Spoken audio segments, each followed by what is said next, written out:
What is up today, guys? This is Nick.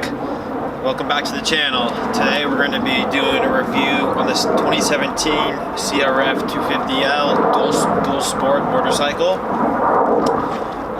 So I've owned this bike for basically 8 months now. You know, it's been a great bike.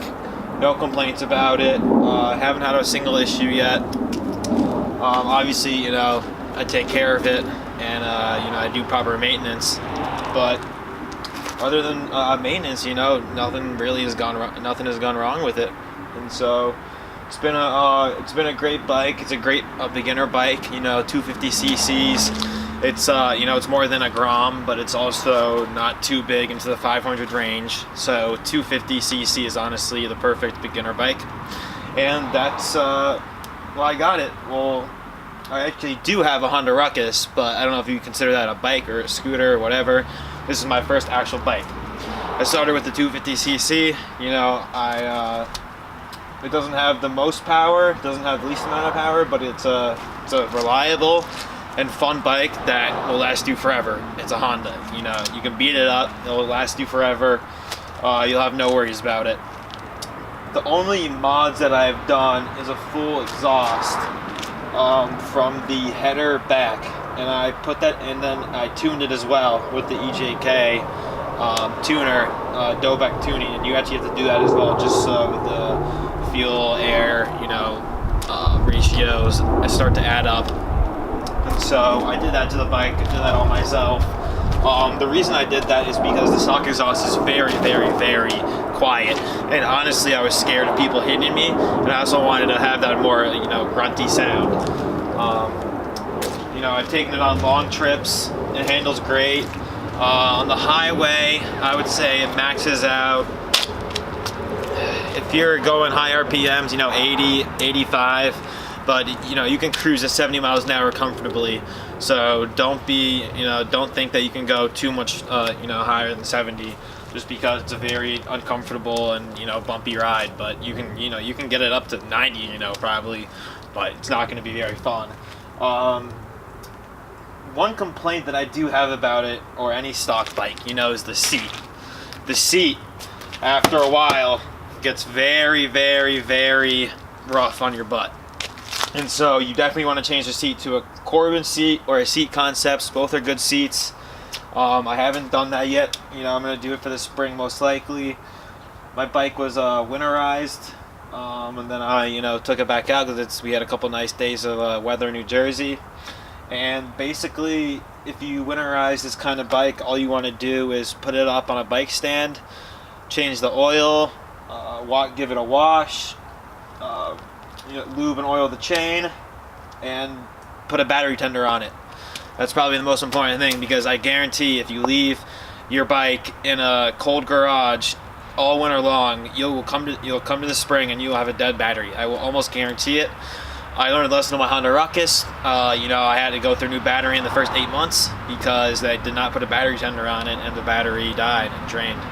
So you always want to put a battery tender on your bike. Even if it's not in the winter time, you still want to put it on your bike. One also thing I did forget to mention is the bike rack. I have this bike rack. I'm not too entirely sure what company it is, but I got it off Amazon. And it's a very nice bike rack.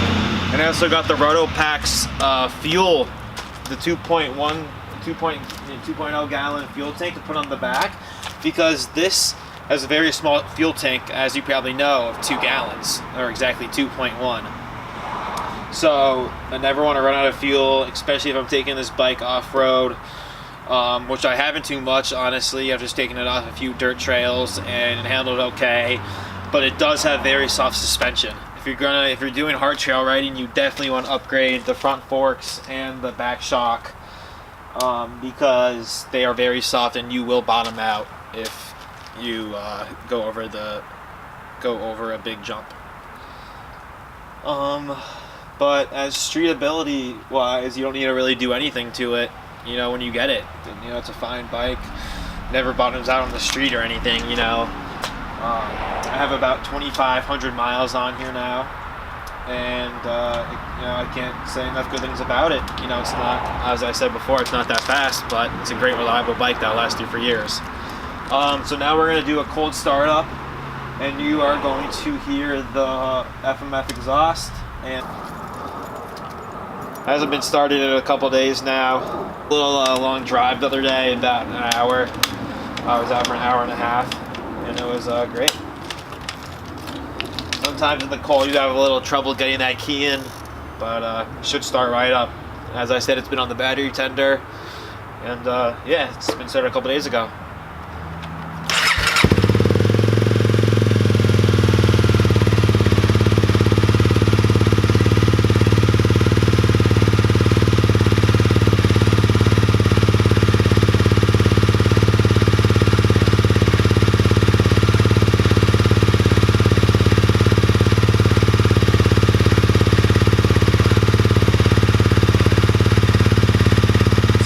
Sounds from a cold start. I'm going to give it some revs so you guys can hear how it sounds.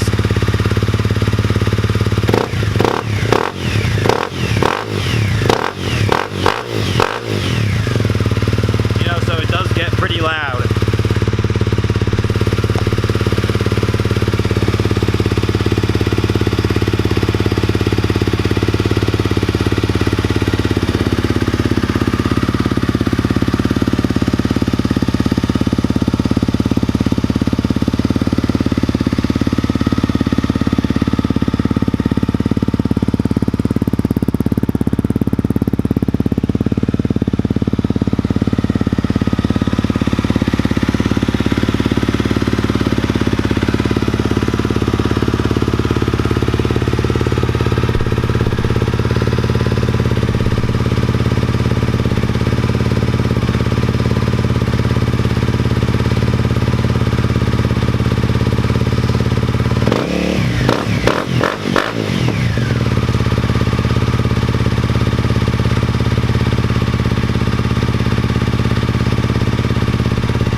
It idles at just under 2,000 RPMs when it comes down from being cold.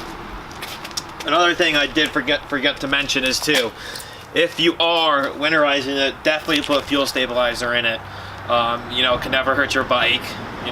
All it can do is help by cleaning out the injectors.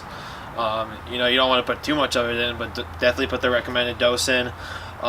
If you're going to let your bike sit for around 3 months, if you are going to have your bike sit around for 6 to 8 months, to a year, something like that, long-term storage, either drain the tank or double the amount of fuel stabilizer in it, and that will help keep your gas from going bad. Also, something I did forget to mention too is that this bike is fuel injected. So they're done with carburetors, moved on to better technology, and it's just way more efficient, way more reliable. Always starts up compared to a carbureted bike, and yeah, it's a phenomenal all-around bike. I also got the phone mount on here too, so when I go on long distance trips, I can have my phone up there, telling me where to go and whatnot. And without further ado, we should get some clips of riding it.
guys, in terms of as far as maintenance goes, another thing that you want to keep up is tightening the chain and lubing it.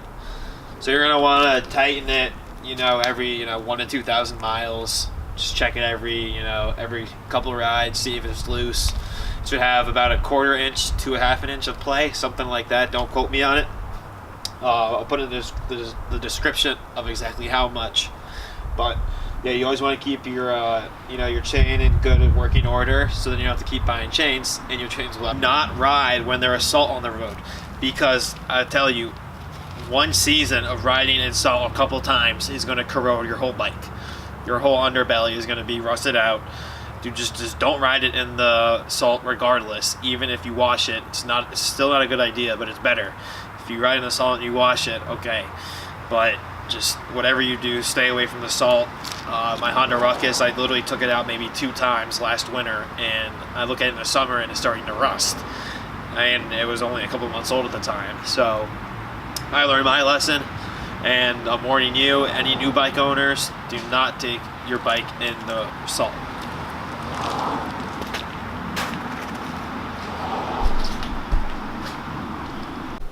Hey guys, I just wanted to say thank you so much for watching my videos. It really means a lot to me.